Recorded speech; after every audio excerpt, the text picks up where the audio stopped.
Your vote is how you hold your elected officials accountable. The president wouldn't be trying to suppress your vote if it didn't have real power.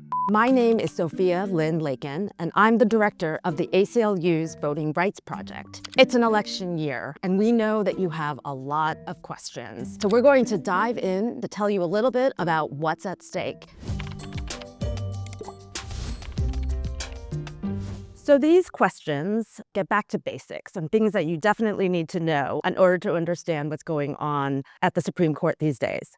What is the difference between gerrymandering and redistricting? And how can Black voters specifically be harmed in redistricting? Redistricting is a normal process by which our voting maps are drawn. Gerrymandering is when politicians manipulate that process to entrench their own power. It allows politicians to choose their voters rather than voters choosing their politicians. It's what's been done to Black communities throughout our history. And this commonly happens through what's known as packing, concentrating Black voters into as few districts as possible, or cracking, splitting Black communities across multiple districts so they don't have enough power in any of them. Either way, the result is less influence over election outcomes. And it's exactly what the Voting Rights Act was designed to prevent. So this is a question that we are getting a lot right now. What is at stake in the Louisiana versus Calais case at the Supreme Court?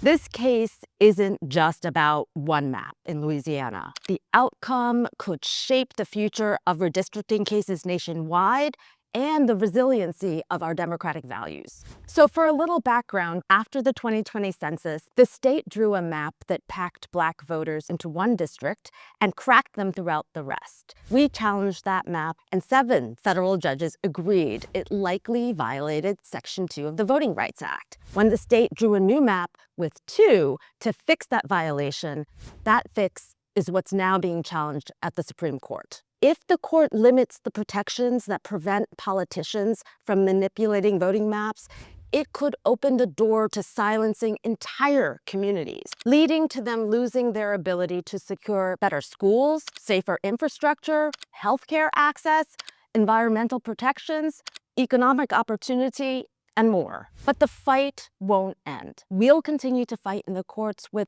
all the legal tools we have, push for state-level voting rights acts and other measures to ensure fair maps, and press Congress to strengthen the Federal Voting Rights Act. Okay, this next question, and this is something I really want all of our viewers to know. How have Black voters historically had their power diminished by our government? Since our founding, Black people have been denied a voice in our democracy, first through slavery, then through Jim Crow-era literacy tests, poll taxes, violent intimidation, racial discriminatory maps, show me your papers requirements, polling site closures in predominantly Black communities, aggressive voter roll purges. The threat of intimidation hasn't gone away either. We're seeing it right now with federal agents raiding elections offices and the government demanding access to sensitive voter data. These measures are often done under the guise of so-called election integrity, but the effect is clearly to make it harder for Black and brown citizens to vote. The tactics have evolved, but the playbook is the same, and so is our commitment to fighting it. So what does the Voting Rights Act in general and Section 2 specifically do?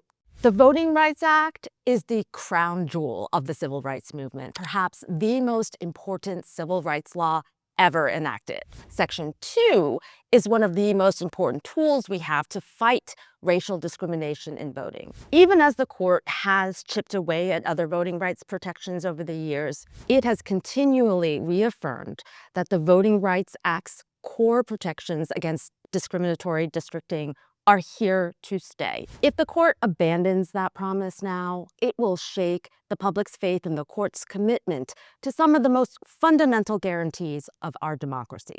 So clearly a lot of people are reading the news and seeing what happened in Fulton County and have some questions about that. What is going on with the FBI seizing election ballots, and what does it mean for 2026? The FBI raid on the Fulton County Elections Office is part of the Trump administration's broader assault on our democratic process.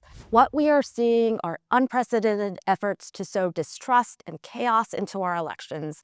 And think about it this way. The president and his allies wouldn't be spending this much time and energy trying to suppress your vote or lay the groundwork to try to challenge outcomes he doesn't like if it didn't have real power. Your vote is how you hold your elected officials accountable. That's exactly why they're trying to undermine it, and exactly why it matters that we show up, vote, and keep fighting in every way we can. Will the ACLU take action to stop the Trump administration from forcing voter files to be handed over? It's very clear that people are paying attention to the Department of Justice's efforts to compel states through court action to turn over full, unredacted voter files that include voter-sensitive data like driver's license numbers, birth dates, partial security numbers. And you're asking what the ACLU is doing about that. In one of those states, in California, in a case called United States versus Weber, the court dismissed the DOJ's attempt to compel the state of California to turn over that sensitive private voter data. The Weber ruling was an important victory, and we're not stopping there. We've taken legal action in 19 states and the District of Columbia to stop the DOJ from getting its hands on sensitive voter data. Voters should never have to choose between their privacy and their right to vote. States must retain authority to manage elections in ways that safeguard sensitive information, and federal agencies must respect the limits on their power. I see that we have questions about some recent developments in Congress. Folks have been asking, what do we need to know about the SAVE and MEGA Acts?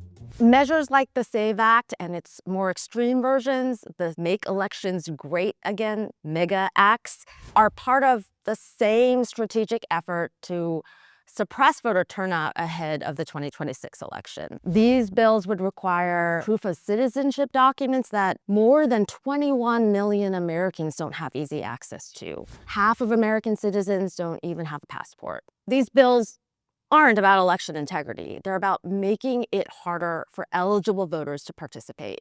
A lot of you are asking, what can states do to fight back against the federal government's attempts to restrict our voting rights? States have real power here. They can pass state-level voting rights acts, expand early voting and mail voting, add more drop boxes, protect voter data, push back in the courts against federal overreach, and some states are already doing this. In 2025, 25 states passed laws expanding voting access, and states are in court right now challenging the Trump administration's anti-voter executive order and defending your private sensitive voter data.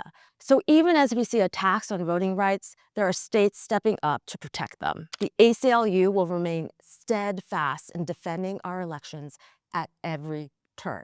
And one more question that folks are curious about. What's your favorite song to listen to before arguing in court? My kids usually leave me a voice memo, which is everything. And lately, they've had Beastie Boys Intergalactic on repeat, so that's become the unofficial pregame. Thank you for all of the wonderful questions. I had a lot of fun answering them for you.